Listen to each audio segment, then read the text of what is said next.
Welcome back to the Peak Sports Psychiatry Podcast, brought to you by 43 Degrees Sports, changing the game in athlete hygiene. Every athlete knows the post-game ritual. Toss the sweaty gear in the bag and deal with it later. That's when bacteria goes to work. The 43-degree temperature-controlled hockey bag uses advanced technology to silently kill up to 96% of odor-causing bacteria. No chemicals, no sound, no smell, just safe, effective heat and airflow that works while you rest. Trusted by pros and parents across North America. Learn more at 43degreesports.com.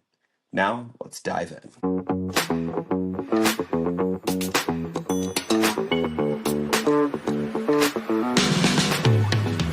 Welcome back to the Peak Sports Psychiatry Podcast, presented by 43 Degrees Sports. I'm Dr. Mark Allen, joined as always by my partner in crime, Dr. Tommy Horn. And today, we have an incredibly special guest. He's a Heisman finalist, a two-time All-American, one of the most decorated running backs in college football history, a member of the Rose Bowl Hall of Fame, a 2025 inductee into the College Football Hall of Fame. And more importantly, he's my friend and a powerful voice for recovery, resilience, and second chances. We're honored to welcome former Denver Bronco and Wisconsin Badgers legend, Montee Ball. What is going on, fellas? Thank you. What an introduction. Thank you. It's humbling. Absolutely. Thanks for coming on, Montee. I'm so excited to get this conversation going, and maybe we'll get into even more recognition of your days all the way back in Missouri. I'm sitting here in St. Louis. I just flew home today, flew in over the arch about an hour ago, and there's nothing like it. So, I know you're in Denver now, and that's wonderful, but, you got to have love for St. Louis too. Always. Emo's Pizza.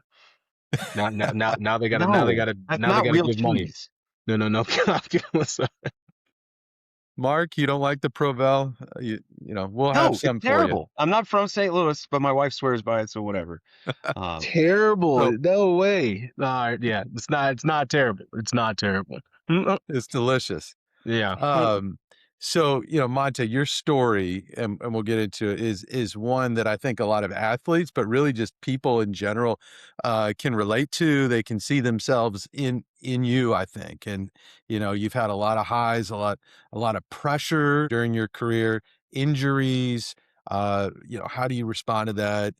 How do you respond to and stay resilient when your dream ends? And then, of course, coming back and doing all the things that you're doing today, being on this podcast to raise awareness about mental health in sports. So today, Montee, you're serving as the Director of Partnerships and Business Development for One Method. You're an author, you're a speaker, you're advocating for others so they don't fall into some of the traps that you did in the past. So, Montee, thank you for joining us. Let's get this conversation going. Looking forward to it. So Montee, as Tommy was mentioning, you grew up in St. Louis and Kansas as well. Can you remind me exactly your background? And then I know obviously from a young age you were putting up like video game numbers in high school, like 8,300 yards and 100 touchdowns. So I want to hear all of it. When you think back to young Montee, like what drove you?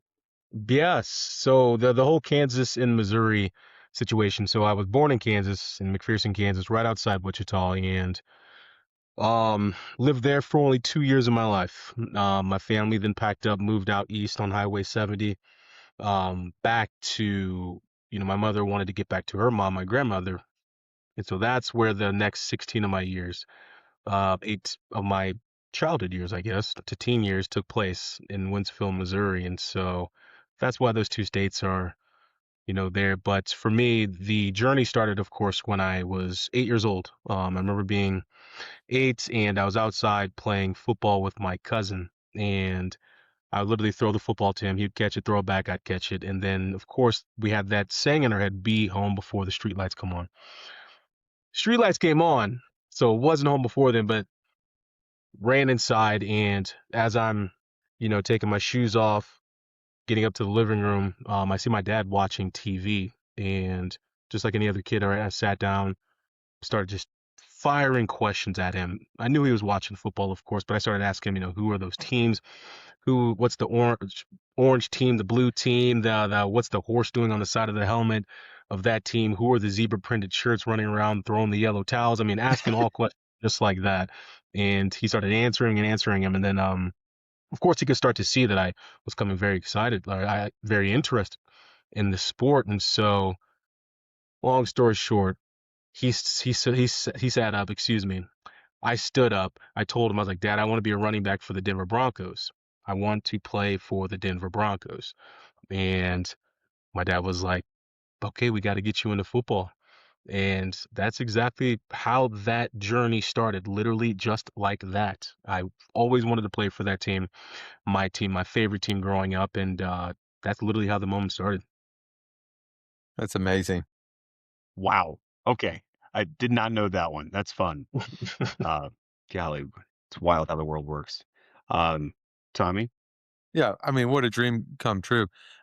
So you're starting to play football from 8 years Yeah. old, pee-wee on up.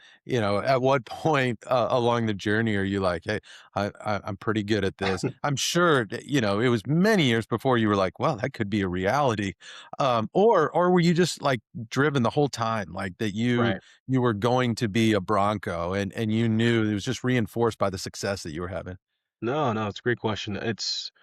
I there was a little bit of doubt early on. So I didn't become a ball carrier until I turned 12. And so I played linebacker a lot. Absolutely love linebacker still to this day. Obviously, though, I think those two positions, they correspond. They're pretty. A lot translates from linebacker to running back to linebacker.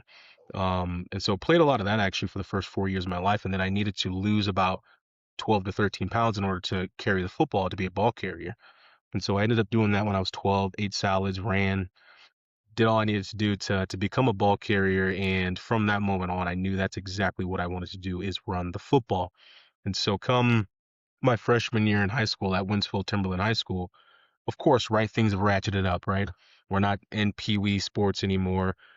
I actually didn't play varsity until my sophomore year. So once I was able to then play varsity, things, of course, ratcheted up even higher. And yes, I will say come the latter part of my sophomore years when I really felt like, okay, I can, I think I truly believe I can take this on to the next level. There was still a little bit of doubt as every other kid faces, but once you start playing with at that level, right, it being all relative, the elites of the elites in the district that I played in, and I was performing very well, I was like, okay, I can take this on to the next level. And so we actually, as a family, well, my parents did, of course, started to invest into, training for myself, like off season, excuse me, at this place called Acceleration. Long story short, we'd run up an incline treadmill and just literally just burn the legs, get the knees high, get the hip flexors going, firing at the right times. And that really took my game to the next level.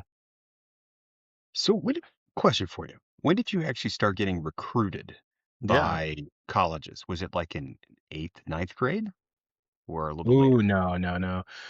no. Colleges, the first offer came in my junior year Okay. in college or college in high school. Um, and it was funny too. It was actually after a basketball game, so I played basketball as well. Shooting guard, averaging 4 points a game. Watch out. After the game, the head coach for the basketball team was the head coach for the football team, and he got a call from Mizzou, Missouri, that Cool. sent in the first offer right there at home, and at the time they weren't in the SEC, but I had my official visit there and with Jeremy Macklin, who took me Oh on my yeah. visit. Yeah. Yeah, Wow. MIZ, and you're Yeah, a junior in high school, and everybody's rooting for Mizzou. I mean, I know, that's pretty right? awesome. Yeah. Yeah, that's literally how it came about. That first one, once the first one came in, right? Because you got I forgot what the platform's called, where you look at the stars, if they're a 3-star, 4-star, 5-star, Hmm. rivals. But Okay.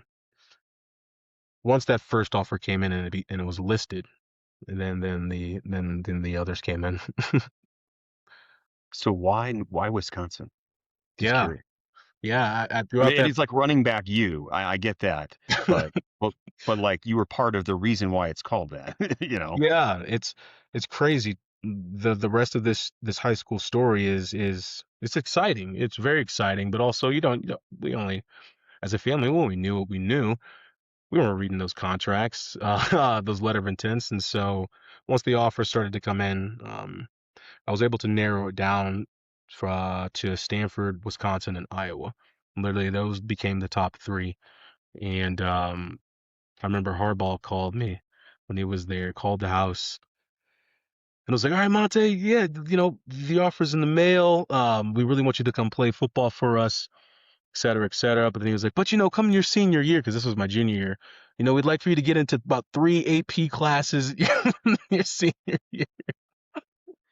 Oh And boy. I'm like, I like to think I'm a smart kid, a smart Yes. guy, now a smart man, of course, but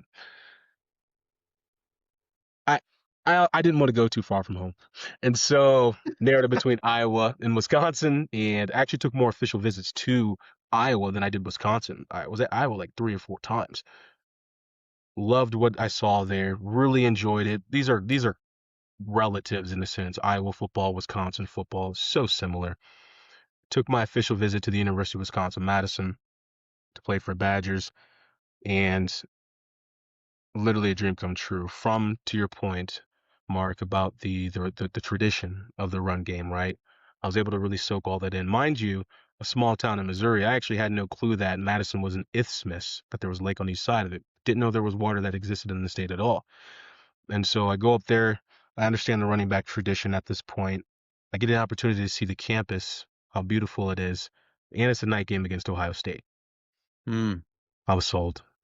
I was sold. Mark, in the meeting notes, isthmus. It's the first time that's been used on this podcast. So, just a definition for our listeners. I think isthmus is the word of the day, and you get some snow up there. I mean, I spent some time in South Bend. It's kind of the same For sure. latitude. Yeah. Yeah. So you're going north from Missouri, and then you just have success after success there. I mean, Mark, you know better than I think you can list off all the awards that Montee, uh, Yeah, won up yeah. there. Well, multiple All-Americans. You won the Doak Walker. You tied Barry Sanders' touchdown record. Am I missing anything aside from like just crushing it at the Rose Bowl a little bit? Um, I still to this day own the record for the most points in a season.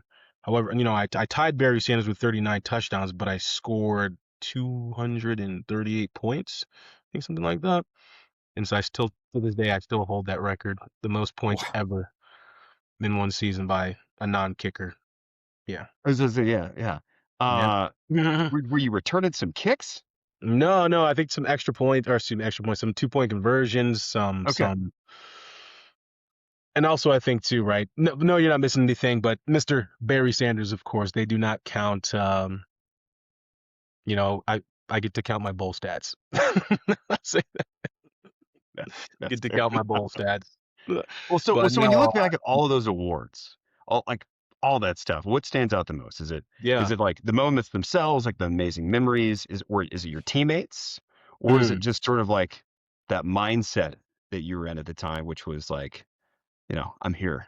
that's it. I mean, that's no one's ever asked me that question. Well, many people have asked me that question, but they never, I guess, highlighted that part, right? It's the mindset, man. Of course, I miss my teammates. I miss that camaraderie. I miss the ceremonies, right? Everyone wants to get a pat on the back from putting in time, effort into whatever project that they're doing, no matter what it is. People want to get a pat on the back. So of course I miss the ceremonies and, sharing these awards with my teammates, but it's also the one thing I miss the most is that mindset. That mindset, getting into that flow state. A lot of people don't understand it. Like that is such a serene just it's I'm gonna use another word. It's almost palpable, right? Just getting Mhm. into that state is what I miss the most. And that's actually something I've never shared before on camera.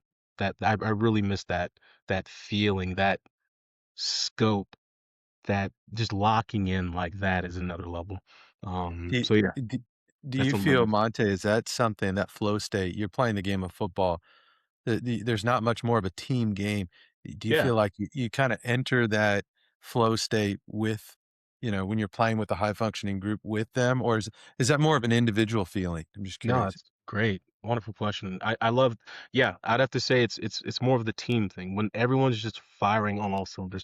I like to sort of equate it in the sense too that like when band members are just going after it at the end of the song, they're just jamming. This is not, they're just freeing it. This is not part of the script. And that's such a beautiful moment that I miss feeling on the football field where, of course, we're going with our script and our plays, but we're just lighting it up, lighting it up Yeah. and being unstoppable. That's a moment in time that I wish I could get back. You see it in sport, you see it in, jazz musicians that are riffing. I mean, it is a beautiful thing, and it's such a high, when you're part of that. And we were talking a little before. I mean, you can almost see it too Yeah. in teams, like Indiana that we're Yeah. watching, that you watched at the Rose Bowl, and high functioning teams, and how, the preparation and the coaching that doesn't have to be like practice, practice, practice. Like there's kind of this balance that you have to strike to get Absolutely. there. And in the age of NIL now, so like your experience, is quite different from what we Right. see now. Do you have any thoughts on that? Absolutely. Absolutely. I love talking about this because I'm not too far removed from it. And I Mm. think within this time frame of not being too far removed from it has changed dramatically. Uh, the landscape, and so it's such a drastic. Yeah. Anyways, I gosh, it's tough. It's tough being a former player. I think that, of course, there should be some compensation, right? When you're talking about X amount of dollars being brought in, I can only imagine. I'm one of many other players right at Wisconsin. I can only imagine how much money we brought in from 2009 to 2012. And so I just think, though, that the pendulum just swung a little too far in favor of the athletes because if it's jeopardizing the sport, in my opinion. So I truly understand the coach's side of it as well. And so, yeah, different from my time playing. Um, and I always get the question of would I have stayed a Badger because I didn't start until my second half of my sophomore year. Would I have Mhm. stayed? Did I did don't it know. feel I don't know. Yeah, that it's Right? weird. Well, I don't think you can probably answer that question. It's Yeah. just different circumstances.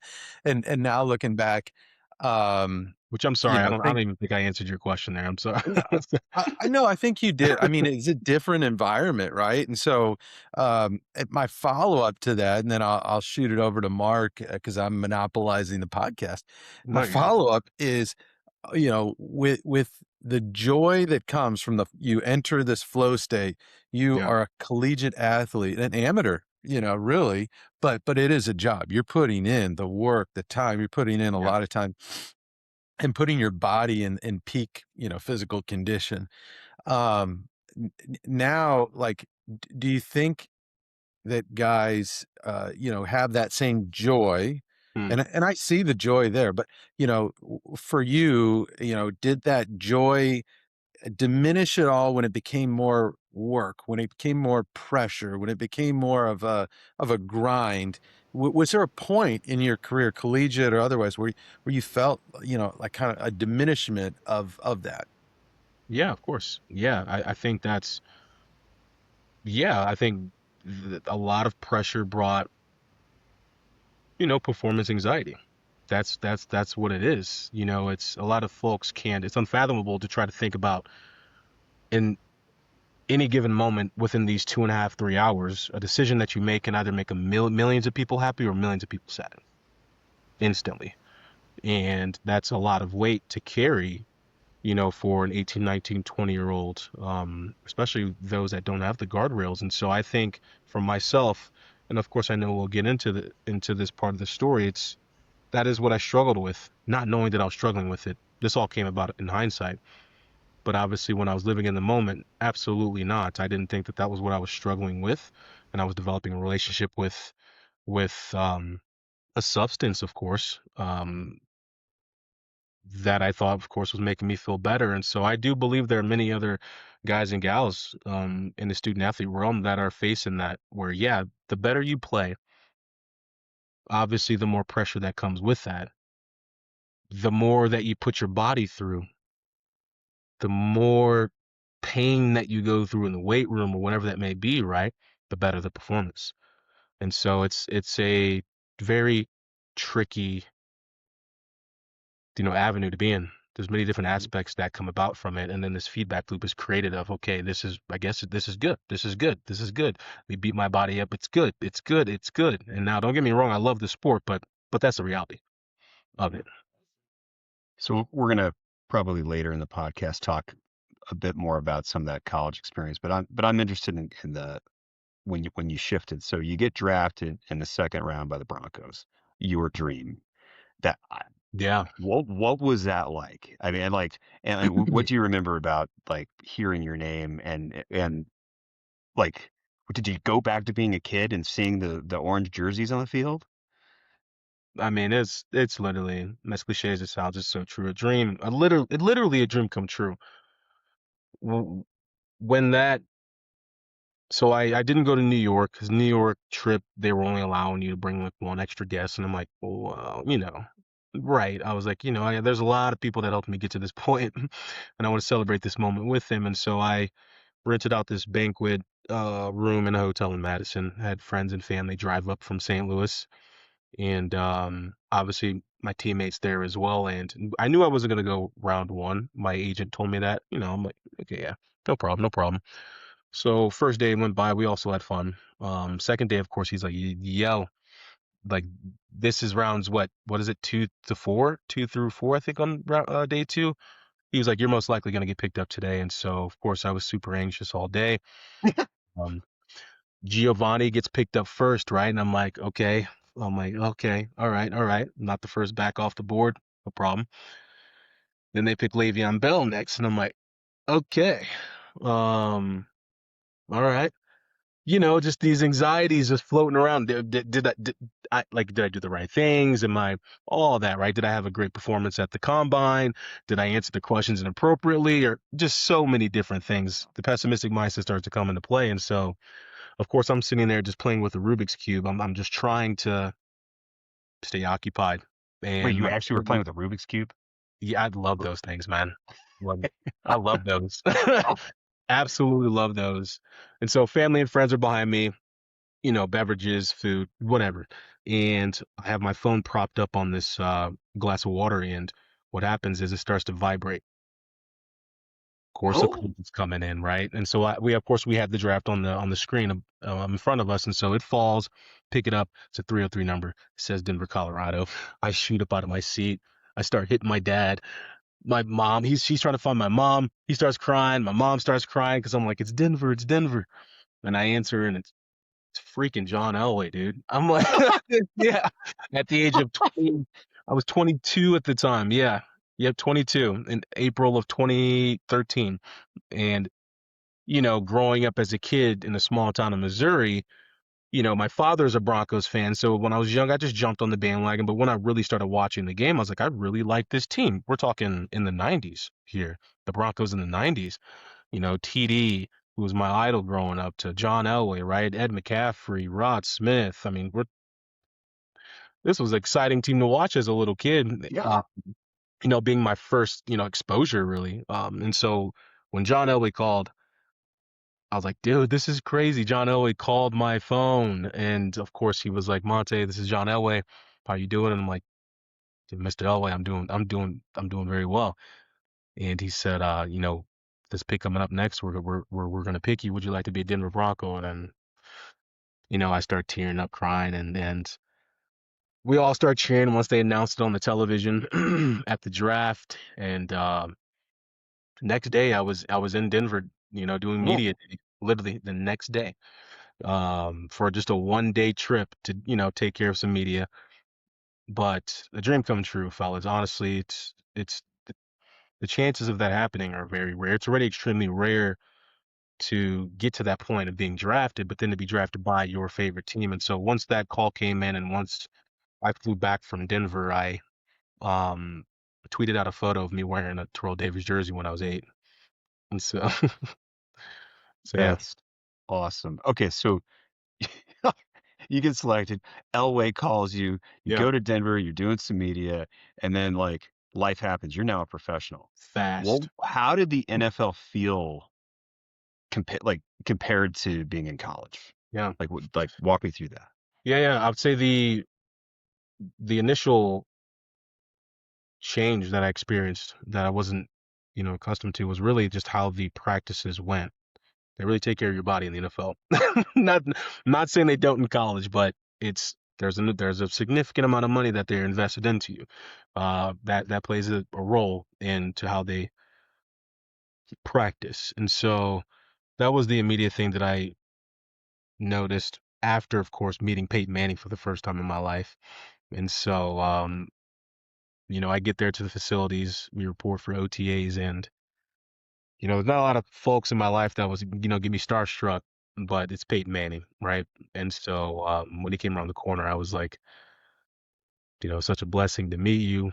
Um, all this stuff, right? I'm excited to be on the team, and mind you, I forgot this part of the story. He actually texted me the night I got drafted. I had no clue until I got to the end of the message, but I was out partying, and I got a text from Peyton Manning saying, "Looking forward to having you on the team." And so fast forward to when I was there, the practices were different. Um, it's a job. It's a business. It's a schedule. We're not here to joke around. We're not here to have fun. We're here to we've paid you to do a job. So, and we need you to do that job or we all lose our job. And so that's exactly how it was. In a really good way. The Broncos have a great locker room. That's awesome. Well, you made a comment that really struck a chord with me, Yeah. which was that once you get to the pros, this is and really in any sport, a lot of money is invested in keeping players' bodies healthy. But what's sometimes missing is the mind. And Mhm. and I and obviously that focus has been much more recently, and that's why we're having this conversation, is the importance of that aspect. I'm kind of wondering if maybe back in 2012 to 14, that kind of area, if that wasn't as necessarily as much of a focus. What was your take kind of coming in? Were you even aware that the team had a team psychologist or anything like that? No, no idea. Um, didn't so I was 2013, 2014. I don't think it was part of the norm yet, right? For the teams to have that. I think the Panthers were the first to do it in like 21, 20 maybe. Um, It's, something yeah. like that. So no, it wasn't something that, here's the deal. Even if it was available, I would not have utilized it, just to be completely Okay. honest. Absolutely not. And that's the unfortunate part about the stigma, right? That we always talk about. It's just something that we're not, as guys, talking about in the locker room. The main objective is to keep your job, and again, I'm not saying that it should be the main objective. Your mind is extremely important to take care of, but the sport demands so much from you now. Like, and especially playing the running back position, you are a dime a dozen. Hmm. Side note, I think very shortly, Mark and I will do an episode, just the two of us talking about, all right, what's the history? And we'll probably get in this with Dr. McDuff, who's a sports psychiatrist out Nice. of Baltimore. But what is the history of sports psychology and sports psychiatry, and when teams started integrating? And Yeah. we still see dynamics to this day. If there's pros and cons to integrated mental health support, as well as teams that are facilitating outside resources. And there's so many stakeholders: agents, coaches, players, families. So definitely that's something that was not, the norm back then, but there were teams that were integrating mental health professionals. Just it hasn't been standardized, which again, Yeah. that's why we're here talking about it. But, Right. um, I think you were talking about the culture in the locker room. I mean, there's so much benefit to that, for one's keeping one's physical health and mental health, strong compared to college, because Mark and I are just a year or two older than you, and I think the Just a- culture back, yeah, we're great in college. Um, there was more alcohol, there was more partying, Sure. and it was play hard, work hard, and that dynamic. So Mhm. did that did you get sucked into any of that culture off the field in college? Or was that something maybe there was more temptations as you got into the NFL? Yeah, that the relationship to that side of things, right? The partying, the ego side of things, the drinking, that really became my best friend mid junior year, 2011. My best year on the field was, I don't want to say one of my worst years off the field, but that was the year where I I would say I did not take care of my body whatsoever. One of the worst ways to take care of your body. I was consuming a significant amount of alcohol. I wasn't sleeping. Sorry, my computer slept here. I wasn't sleeping. I wasn't taking care of my body, but I was performing so well on the football field, so there wasn't anything to tell me otherwise. Yeah. Um, Not Yeah, to use that as a something's broken. crutch. Mm, Yeah, yeah, it's like, if it's not broken, don't fix it, Right. there's almost superstition in that for some people. I've known athletes using cocaine, and then, I go do something great on the field, so I must do it again almost. That's that that's the, like I said, pain to your body, like us players, and endure the pain for the successes. Like we know pain is coming. We know how to endure it. We know how to deal with pain, whether it's psychological or physical or both. We understand that that's just a part of it to get to where we want to get to. But unfortunately, it's not really true. Not true whatsoever. And so there's this feedback loop that I keep talking about where it's, I'm drinking, I'm partying, I'm not sleeping, I'm doing everything I'm not supposed to be doing off the field, but it's not, I'm still playing. I'm playing my best football in my entire life. This is the story of the athlete wearing the mask. This is what it is. There's so many athletes that are literally living this moment right now. And so I didn't develop that until my 2011 season in college. And so you fast forward to draft day, I get drafted by my favorite team. It's almost as if I looked back at my mom and dad and said, "See, I told you nothing's wrong. Ah, Dream wow. accomplished." Because there were many moments, of course, where we had those conversations. My family moved up to Madison, Wisconsin my freshman year in college. They literally lived 15 minutes from my dorm. And so there were many moments where they tried to intervene. Um, but of course, I wasn't listening at this time. I'm a big man on campus. My head swelled up. Can't even walk through a doorway at this point. Um, Not in like the terrible way. I just knew I was big man on campus. No one could tell me otherwise, and especially my parents. And there were many coaches, not many, there were only two coaches in my journey that pulled me to the side and talked with me about it, but I didn't feel comfortable sharing it. I didn't think that the anonymity would have been given to me because they got to keep their job as well, right? Yeah. If I'm Yeah, fumbling pressure's the on ball in them. the field and stuff, they're going to preserve their job before mine. That's natural. Um, and so fast forward, yeah, to the NFL, you give a kid some money that didn't address the problem. You literally threw, gasoline on flames.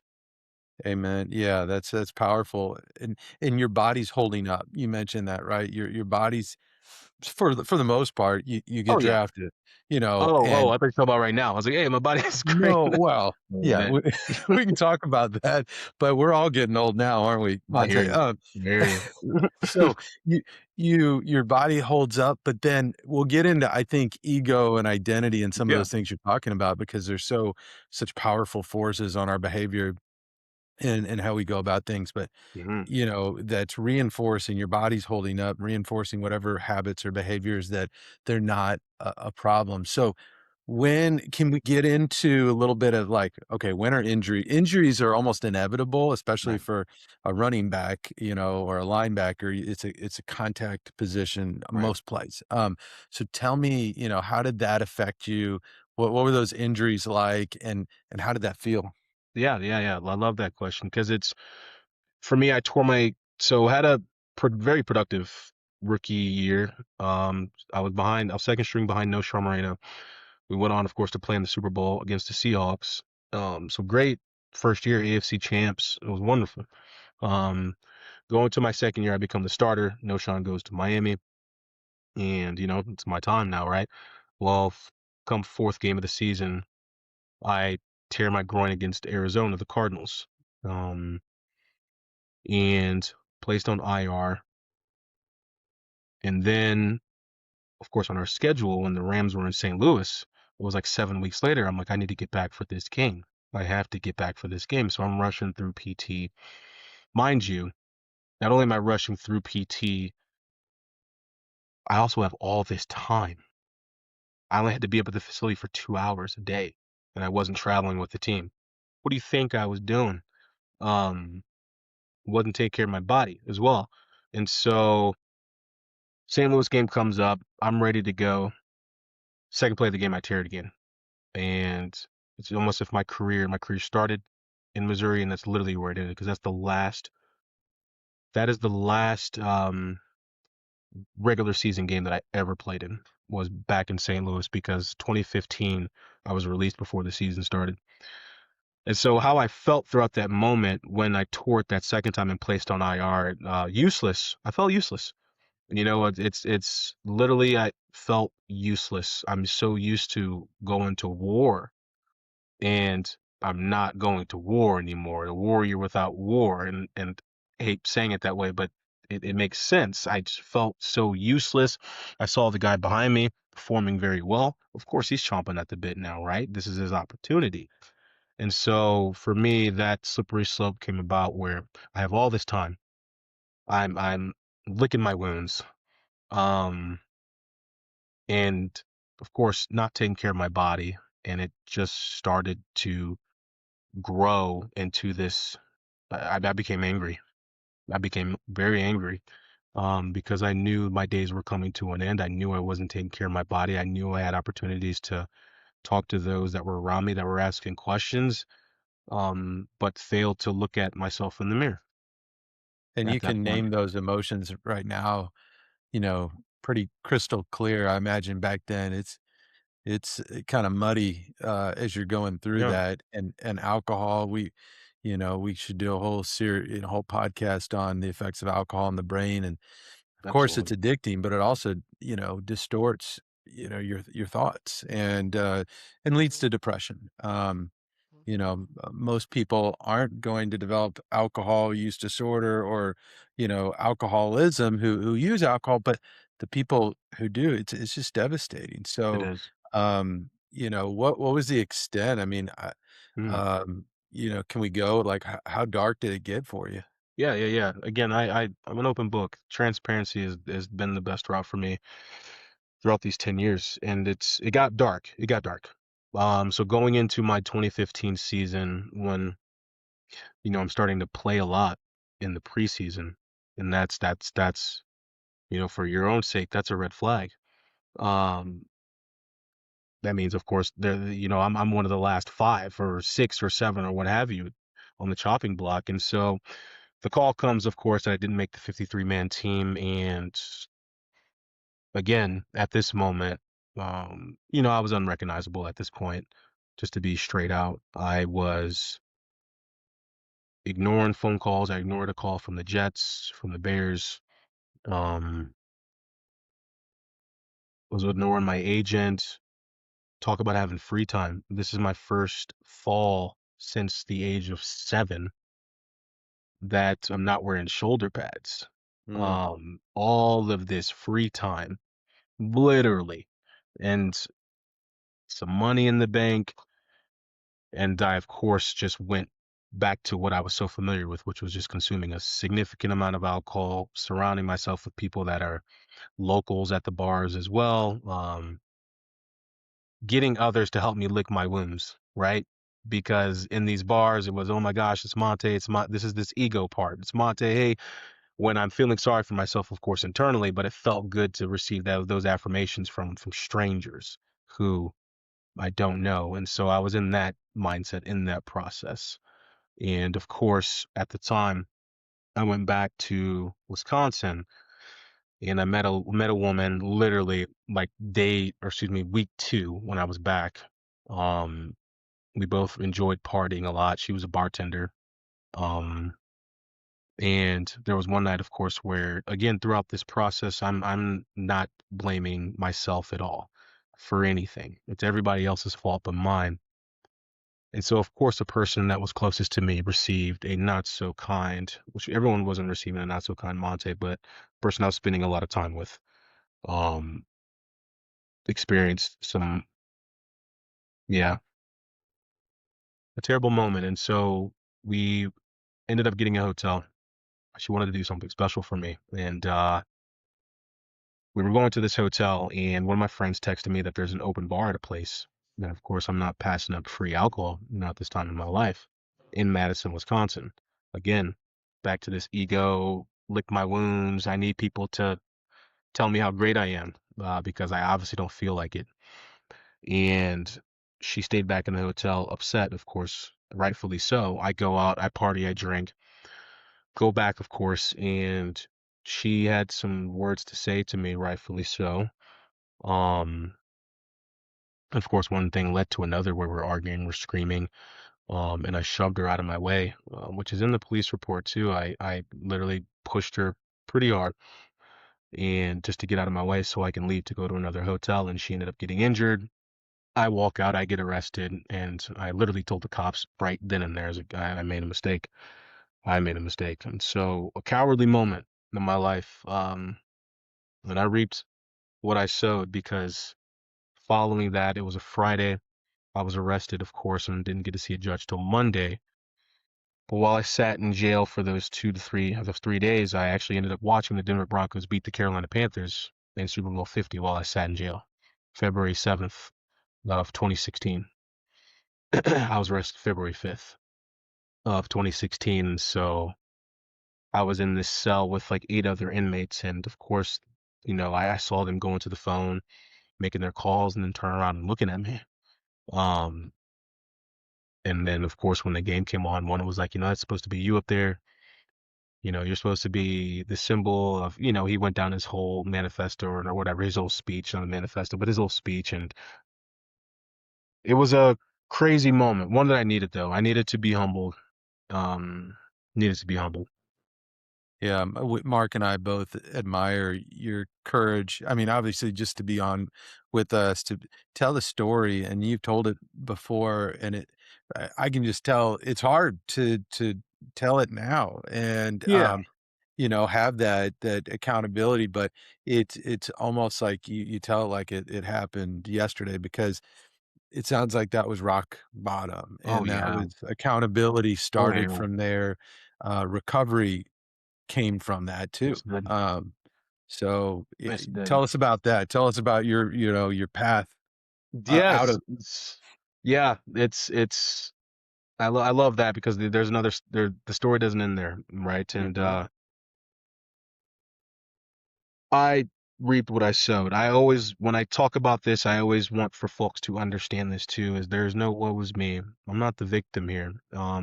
She's been on her recovery journey as well, and we've actually made amends, a couple years back, which has been, really awesome. That's awesome. But following that moment, of course, right, I deleted my social media. I tucked my tail into my legs, ran off, hid in the corner. And at this moment, my mom, I remember, was sitting on the floor crying, saying, she can't recognize me. This is not who she raised. This is not the values. This is not what we talked about growing up. This is not her child, rightfully. So she was completely right. And I mean, we've had this conversation maybe 4 to 5 times before, of course, I was willing to go into treatment. Of course, not understanding what it is I'm going into, what I need, or what it's going to be. But obviously, at this age, understanding, I knew something's not right. I had one speeding ticket leading up to that situation, not my character whatsoever. And so I ended up going to IOP, intensive Intensive outpatient treatment. outpatient. Yeah. Yeah, sir. At a facility right behind Camp Randall Stadium in Madison, Wisconsin. Sat in group with people. It was an opportunity for me to face the music, right? To peel back those layers and understand Why? Why was I self-medicating? What was I doing that for? What was I running from? And for me, this process, again, of those three modalities of group, family, individual, it's a 12-week program that went very well. And then following that, I completed 178 individual hours of just one-on-one therapy. And throughout this process, I thought that we were going to speak a lot about my relationship with alcohol, but we spoke so much. 95% of it is your relationships with yourself and others, Hmm. family, others in your life. And so other people in your life. And so it was a process of learning, literally learning about who I am outside of the game of football, because I was able to come to terms with that the game is over. And that's what I struggled with. My therapist was able to identify that I was struggling with my identity. And I sort of had like a quarter life crisis because I knew that door was shutting, and I was drowning those thoughts out and changing my behaviors. And so the process was wonderful, therapeutic, literally, and was able to amend relationships. 178 hours is no joke. No, it's That's not. awesome. Um, 178 of just individual. but Um, so you mentioned family, and you're talking to a couple dads here. What did fatherhood do to kind of of unlock, course, a change in your life? Your son's absolutely, Maverick, right? Maverick. And so this is this part of the story. I've been trying so hard in my life to, because he's getting older now. He is older now, and this part of the story, and I know I'm saying this on, I've been trying so hard to protect him Yeah. from this side of the story. Um, my relationship with his mother is perfectly fine. She helped me move out of my place in Lone Tree, Colorado when I got released from the Broncos. Knew her for about 2 to 3 years, and I went back and met another woman where that happened. And then, come 2 weeks after I got out of jail, I get a text from her, and she tells me she's pregnant. That she's 7.5 months pregnant. And of course, I'm like, I'm dealing with a pending charge. Again, not a woe was me. This is just reality. My career just went in the tank. The Patriots released me on Twitter. I didn't even know I was released until I looked on Twitter. But, Rough. but I get this text, and of course, I'm like, whoa, I'm dealing with a pending charge. My career just went in the toilet. I'm back living in my parents' house to try to figure out what I'm gonna do next. Then I get a text that you're gonna be a dad in a couple weeks. And so Maverick was then born April 2nd. And my son, to this day and for the rest of my life and his life, will never see a drunk dad, ever. Never see a drunk dad. I am 10 years sober, and he Congrats. is Congrats. soon to be 10 and in a couple months. And so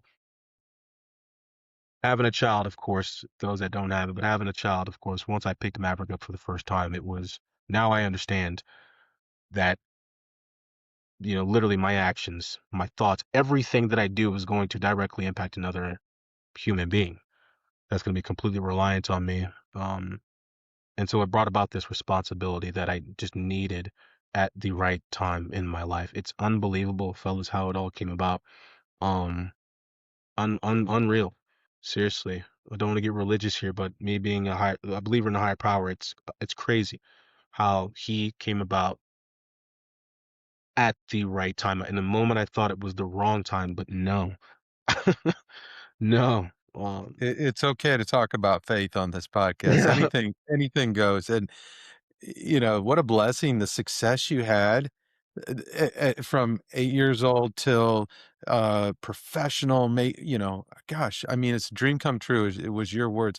Yeah. And then what a low of lows. And now you've got a baby coming. And yeah, Mark and I having kids, I mean, it's the best feeling, it's the best motivator in the world. And so you're starting to surround yourself with positive people, it sounds like. Yeah. Yeah. Brick Yeah. by brick, you're laying a new foundation for what you want to become as a father. All positive people till you ran into Mark, unfortunately, I'm sorry. Um, but, now you're a leader, you become, tell us about, your career after football. You're an Oh yeah. outreach specialist. You're starting to want to help other people in their journeys because you've Yeah, had all this positive momentum. absolutely. So it's funny. I was chatting with my older sister about it. She's a clinical psychologist, and so she diagnosed me with alcoholism back when she's 2 years older than me. I was 15. She was 17, and I was like, no. I Mhm. was like, Ashley, no. Well, so I bring that up because she went the psychology route. I went the sociology route, and for the last 10 years, well, I guess I'll get started. Once I finished my therapeutic process, the actual like therapy part, of course, I was like, I want to jumpstart something. I was able to learn a lot about myself, understand my identity was, so I thought tied to a sport when there was so much more to this puzzle than just that one piece, that being football, of my life. And so I got into social work immediately, where it was this, I wanted to be of service. And so there was a project that I was part of.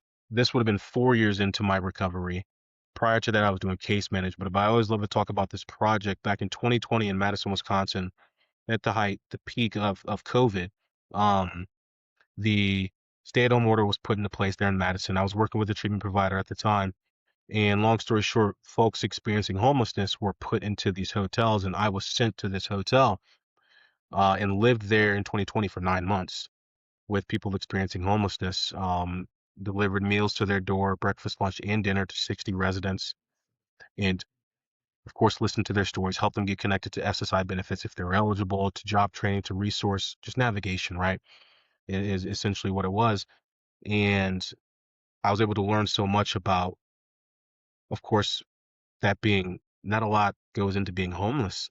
There's a few just wrong steps for many people, but of course, had the opportunity to learn about how segmented these systems can be for families, not having an address because the post office is closed because it's COVID. This is a specific one, but and trying to fill out a job resume um without an address or something like that. Just many different stories like that. And so I learned about how segmented the processes can be, but also was able to learn about, what fills my cup. And Mhm. that's, I get that from my family, from my parents, of being of service.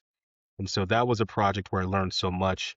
And again, this being 4 years in my recovery journey of doing case management, I knew at that point, this is where I want to go.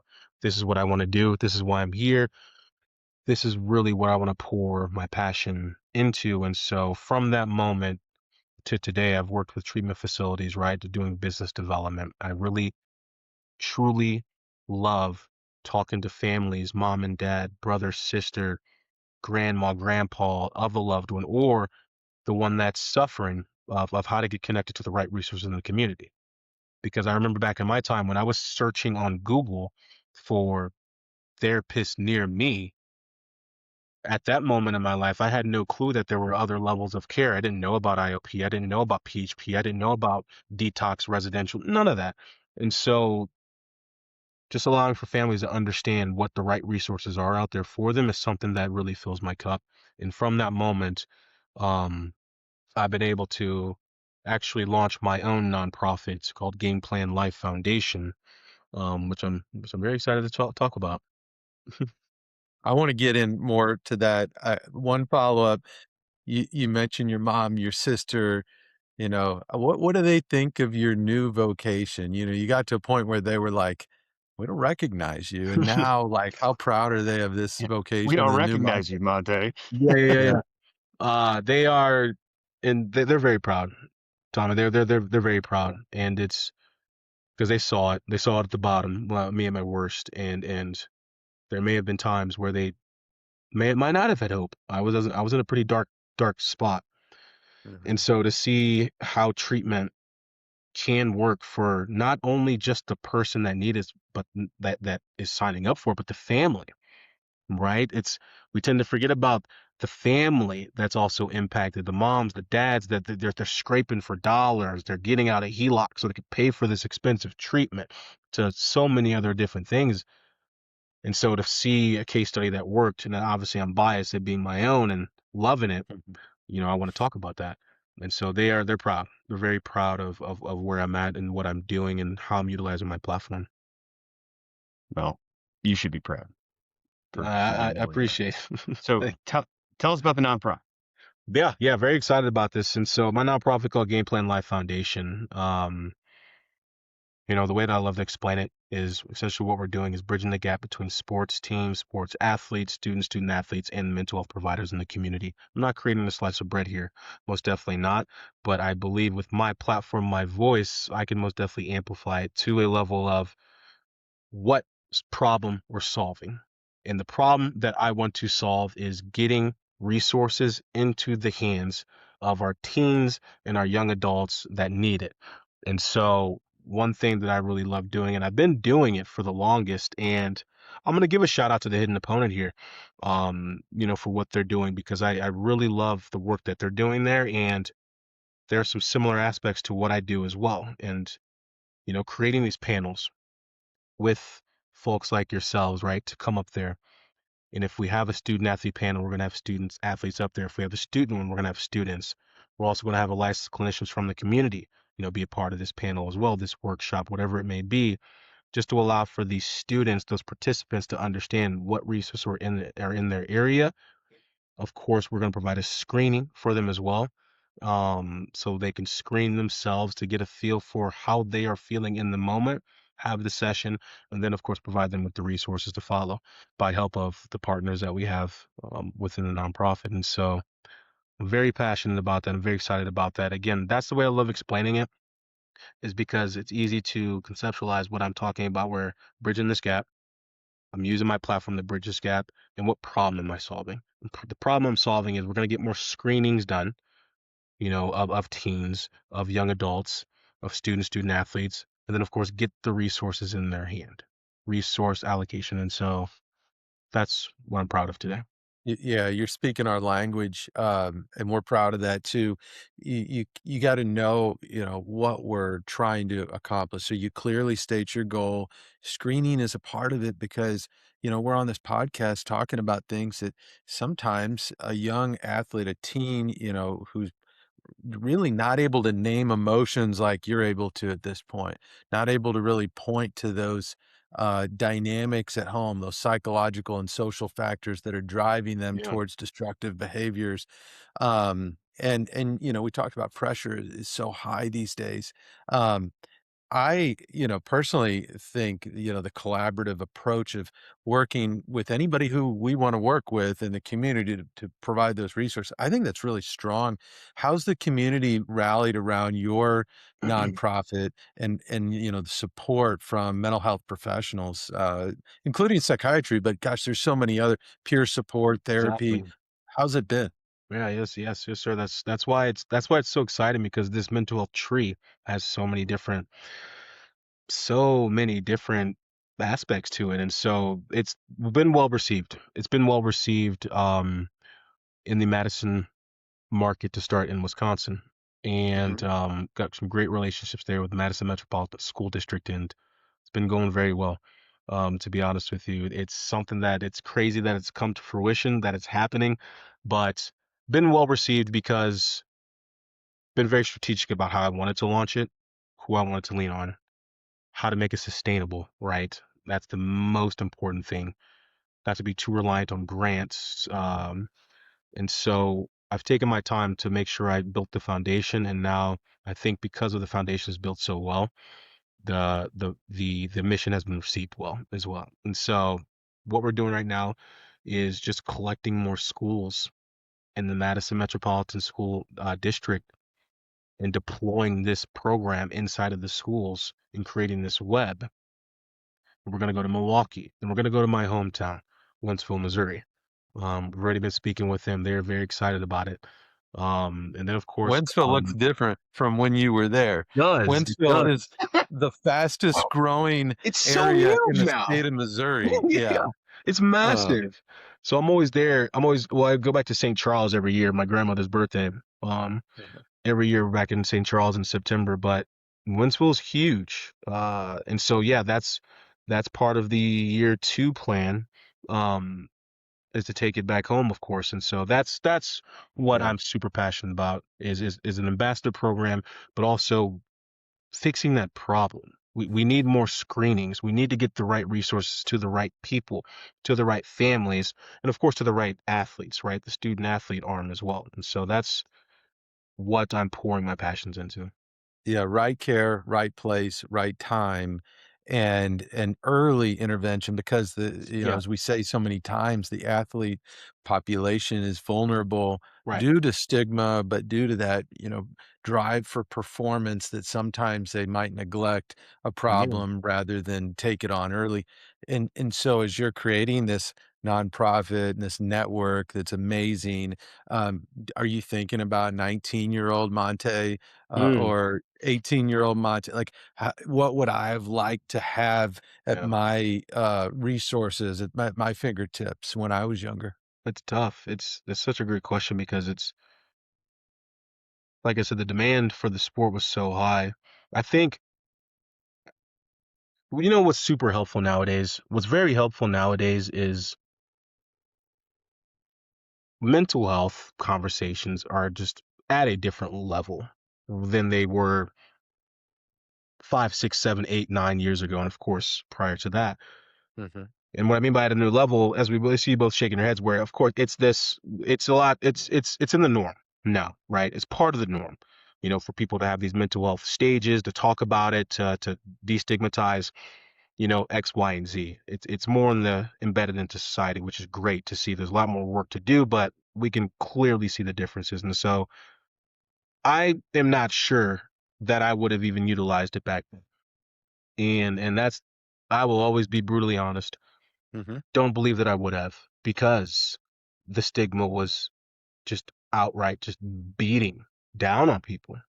The stigma was so prevalent in society like that. We're not talking about that. And especially the intersectionality of a male sport, that being football in American society, in a locker room. You're not talking about that, especially 10 years ago. And so I'm not sure that I would have used it, but I do still think about that today. And I think when we do have these conversations with 18, 19, 20-year-olds, we understand the stigma is what's keeping them quiet. We know that. And I think because we are seeing it being embedded so much into our society of these mental health stages coming about, people talking about it, we're able to point to these, right? Hey, you don't have to hear from me. Listen to this. Here's Kevin Love talking about it. Or Here's here's Montee Ball talking about it. right. Yeah. So we got these prominent figures that, for the last 5 to 6, 7 years have been speaking out and getting the attention of our youth and say, okay, yeah, that's pretty cool to talk about. So I do think about that. Yeah, and mental health and performance now, people think we can say those in the same sentence too, Mm, right? You can't have one without the other. right. And so as young athletes are trying to find that edge and succeed, on the mental side, on the mental performance side, I think I'm seeing trying to build a better foundation of strong mental health and Right. behaviors. So, what you're doing is educating from such a young age, which is critical for that foundation and treating upstream. I mean, you're preventing, a lot of harm by spreading your message. I'm Um, excited. I appreciate it. And I really appreciate the work that you two do as well, right? You're being a voice for athletes of it's okay to not be okay. It's we can have mental performance just as much as we can have physical performance. If anything, the mental side is more important. It's like, you gotta get this right. so hmm so thank you both. Well, thanks for coming on. But we're now we get to move into like the fun, like end part of the conversation, which is our lightning round. All right. This is gonna be simple. You can keep it brief. But here's the first tough question. What was your favorite moment from your career at Wisconsin? Wow. Oh boy. Favorite moment? All right, lightning round. Favorite moment would have to be Big Ten championship game against Michigan State 2011. They beat us in the regular season. Hail Mary by Kirk Cousins. Ended up facing them again in the Big Ten title game, the inaugural Big Ten title game, and beat them to go on to Pasadena. The crowd Okay. was electric. That's pretty awesome. Yeah. Well, let's see. Next question. And you started as a defender, as a linebacker, but in your career, who was the toughest defender you ever faced in your career? In my career is Chris Borland. Chris Borland, we same class, class of 09, and then he went on to play for the San Francisco 49ers. And I mean, this guy, fellas, I know lightning round real quick. He was averaging like 16 tackles a game in 2 seasons, and then ended up retiring because of and he's very vocal about it because of concussions and everything. Really good friend of mine. Really good friend of mine. He went on to go down that trajectory of brain studies, everything. Good dude. We'll have to look him up. Chris Borland. Yeah, Borland. By Oh, far. no, I know him as a player. I meant like personally to like get him on the podcast.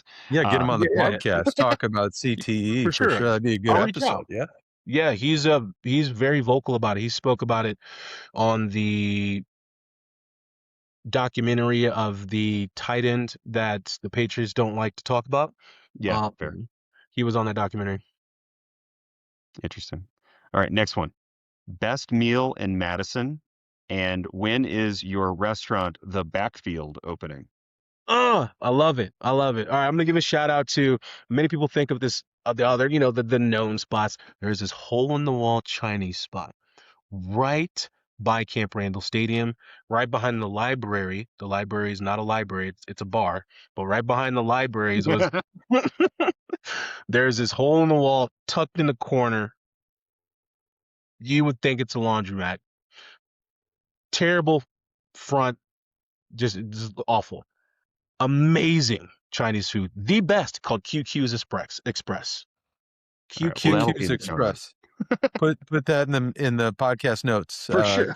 QQ's Express. This episode brought to you by Storefront. I'm sorry, QQ's Express. If you do see the storefront, horrendous.